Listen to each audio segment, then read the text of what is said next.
bienvenue aux nouvelles du voisinage. Aujourd'hui, j'ai comme invité Madame Diana Hart, chargée de concertation à la CDC Centre-Sud. Bienvenue. Merci. Bonjour Louise. Oui, ça va bien? Oui, ça va bien, vous? Oui, on peut se dire tu. On Parfait. va se dire tu, oui. Dis-moi, Diana, qu'est-ce que c'est que la CDC Centre-Sud et depuis quand que ça existe, la CDC? La CDC, en fait, c'est une organisation qui est une corporation de développement communautaire. Okay. C'est une organisation qui existe depuis une quarantaine d'années dans le quartier Centre-Sud et elle a un double chapeau. Elle a une double mission. Donc, elle est la corporation qui regroupe les organismes communautaires membres du quartier Centre-Sud avec l'objectif donc de représenter les organismes communautaires, mais aussi d'être leur voix et de les soutenir dans leur action. Et la CDC a aussi le mandat donc de table de quartier. C'est la TDS, c'est la table de développement social de Centre-Sud, avec l'objectif donc de développer un quartier plus inclusif et plus solidaire, avec l'objectif que les résidents du quartier aient une meilleure qualité de vie et on travaille tous au bien-être collectif. Oui, hein, c'est ça, oui. Tout à fait. Vous avez déjà une quarantaine d'années, vous dites? Oui, de tout à fait. Ouais. Quand même, hein? Dans le Centre-Sud, oui. Oui, c'est bien implanté dans le Centre-Sud, hein? Oui. Chez vous, il y a beaucoup de participation citoyenne. Qu'est-ce que c'est la participation citoyenne au juste? Pouvez-vous nous parler comme de projets, d'actions, des exemples? Oui. En fait, c'est ça, c'est que la table de développement social, ce qu'elle fait, c'est qu'elle elle cherche à améliorer donc la qualité de vie des résidents. Oui. Pour ce faire, on travaille donc en concertation, en mobilisation et en soutien donc des parties prenantes qui travaillent au développement social du quartier. Et puis, une des parties prenantes, justement, c'est les citoyens. C'est-à-dire que ce n'est pas uniquement les organismes communautaires, ce n'est pas uniquement le pouvoir municipal, le pouvoir politique, les institutions, la santé, le milieu éducatif qui travaillent au développement social du quartier, c'est aussi les citoyens. Okay. Et pourquoi les citoyens, en fait, ont ce rôle-là, cette place-là aussi en tant que partie prenante? C'est parce que ce sont les mieux placés pour savoir ce qu'il y a à améliorer dans le quartier. La participation citoyenne, en fait, c'est l'engagement citoyen à vouloir faire changer son quartier, à améliorer son quartier et la qualité de vie localement, donc de proximité, et pour lui, pour les autres, pour la société. Finalement, en fait, on fait de la participation citoyenne quand on se soucie des autres, quand on cherche à lutter contre l'injustice sociale. C'est-à-dire que un citoyen, il va voir des choses qui ne vont pas lui plaire en fait dans son quartier parce que justement, il le vit au quotidien, il va voir des injustices et ce qu'il va vouloir faire, c'est changer ça pour le bien-être de son quartier, pour le bien-être en fait de lui, de elle, de sa famille, de ses voisins et de façon générale au bien-être collectif. OK. Exemple, admettons la circulation automobile, des choses de même. Est-ce que ça rentre là-dedans ou pour améliorer la qualité de vie là, des gens? Alors, il existe plusieurs formes de participation citoyenne. Donc, c'est vrai que quand on voit quelque chose qui nous convient pas dans le quartier en tant que citoyen, effectivement, il faut se faire entendre parce que, justement, on peut pas le savoir, en fait, si on se manifeste pas, on ne participe pas. Nous, au sein de la TDS, donc de la table de développement social de Centre-Sud, on travaille beaucoup, en fait, sur la participation citoyenne collective, et aussi pour faire un quartier donc inclusif, solidaire et bienveillant. Quand on parle en fait donc de feux de circulation et de sécurité pour les personnes actives dans le quartier, il existe d'autres portes pour se faire entendre. Ce n'est pas toujours au sein de la TDS qu'on va taper à la porte. Ah, d'accord, oui. C'est bon. Puis c'est pour la qualité de vie de tout le monde, finalement. Hein? Exactement. C'est la CDC Centre-Sud. Moi, il y a quelque chose qui m'intrigue. Hein? C'est que j'ai entendu parler du laboratoire populaire d'intelligence collective. Ça, c'est un grand mot. Mais qu'est-ce que c'est au juste? Oui. C'est une très bonne question. Tu sais, quand je parlais de porte d'entrée, justement, donc ce laboratoire populaire d'intelligence collective, le LPIC, est une de ces portes d'entrée justement pour se faire entendre comme citoyen. Il a pour l'objectif donc de développer la participation citoyenne, d'encourager donc la capacité d'agir, le pouvoir d'agir citoyen.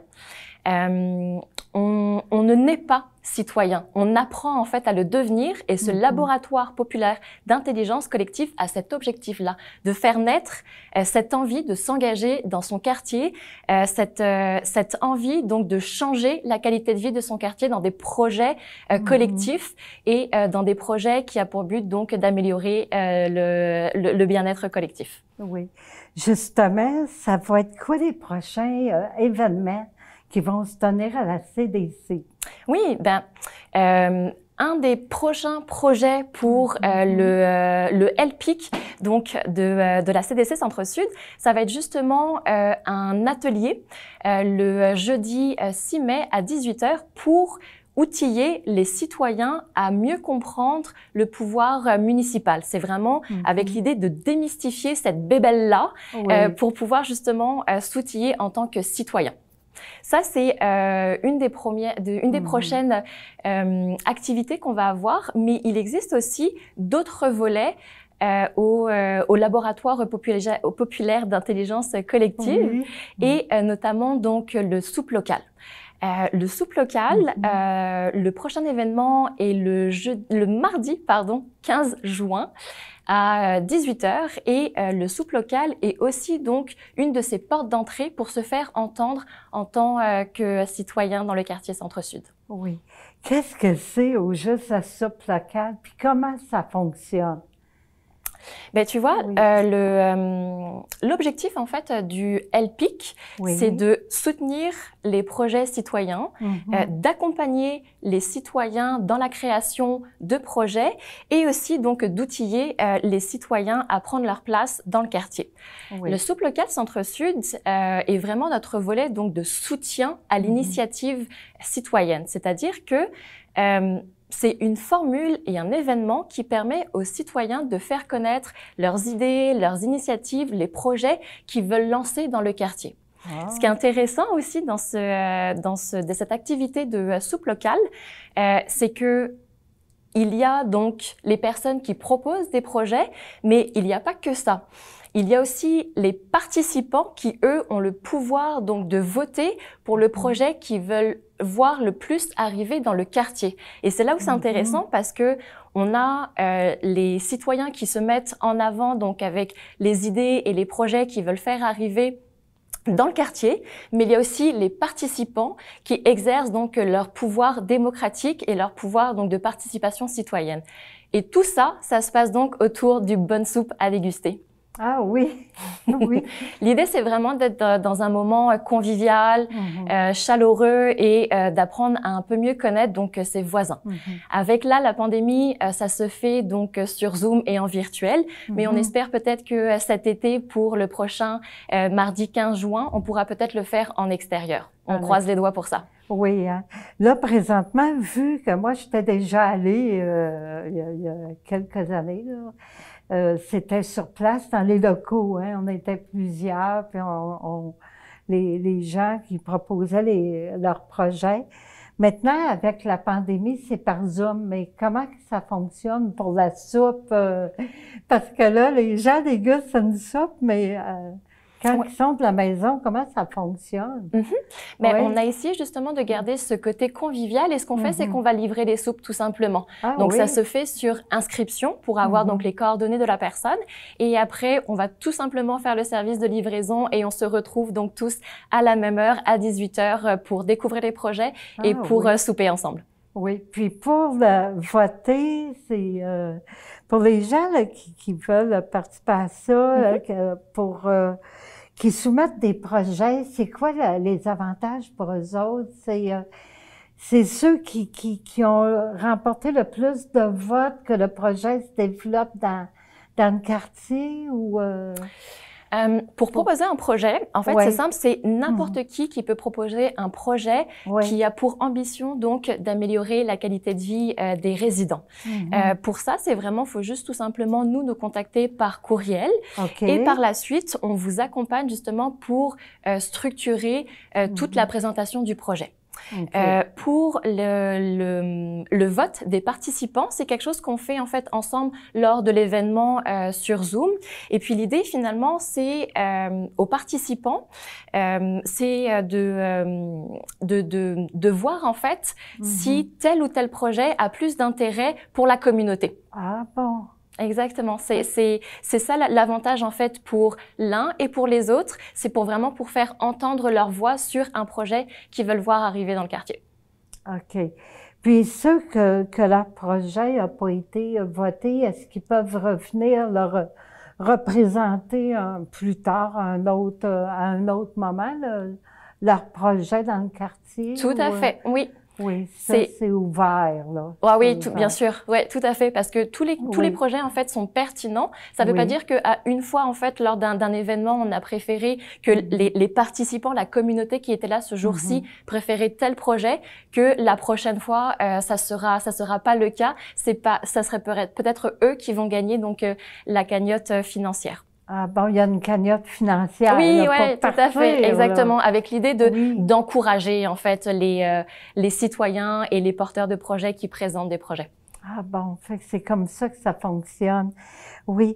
Est-ce que vous avez d'autres projets que vous prévoyez dans les prochaines semaines, en dehors de la soupe locale? Oui, en fait, il y a une multitude de projets qui peuvent se faire au sein de ce laboratoire. C'est ça qui est intéressant, c'est qu'on va faire des tests, on va expérimenter. On est beaucoup donc dans l'innovation sociale. Donc lancer des choses qu'on n'a jamais testées à faire dans le quartier. Et il y a donc un des derniers volets du LPIC, qui est le service d'accompagnement, d'idéation et de co-création de projets.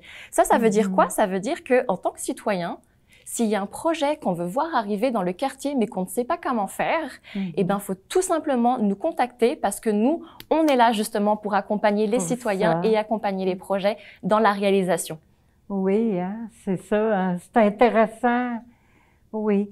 Combien de personnes travaillent dans votre organisme à la CDC Centre-Sud? Donc, au sein de l'organisation, on est 9 personnes. Donc, il va avoir la direction, il va avoir des chargés de concertation, comme moi, une chargée de communication et une chargée de recherche et d'analyse. Mais par contre, c'est là où c'est intéressant, c'est qu'on travaille absolument pas seul. Ça serait faux de penser que la CDC travaille seule parce que déjà, on a un conseil d'administration qui travaille avec nous. Et bien évidemment, vu qu'on est sur le bien-être collectif, on travaille avec les organismes communautaires et on travaille aussi avec toutes les parties prenantes qui siègent au sein de la table de développement social de Centre-Sud. Oui, hein, il y a plusieurs organismes qui en font partie, hein? C'est ça? Oui, tout à fait. Donc, pour les organismes membres de la CDC, il y a à peu près 65. Et pour la TDS, il y a à peu près une vingtaine d'organisations qui est représentée autour de cette table de développement social. Oui, hein? Les jours et les heures d'ouverture de la CDC Centre-Sud, c'est quand? Oui, donc on est sur du classique lundi, vendredi, 9h, 17h. Après, on est toujours joignable donc sur nos courriels, notre numéro de téléphone et nos plateformes de réseaux sociaux. Oui, hein. Pouvez-vous nous donner les coordonnées? Oui, tout à fait. Donc, notre numéro de téléphone, c'est le 514-521-0467 et notre adresse courriel est info@cdccentresud.org. Oui, les coordonnées vont paraître en bas d'écran. Ben, je vous remercie beaucoup, Diana, d'être venue aujourd'hui à mon entrevue. C'était Louise Miller pour les nouvelles du voisinage. À la prochaine!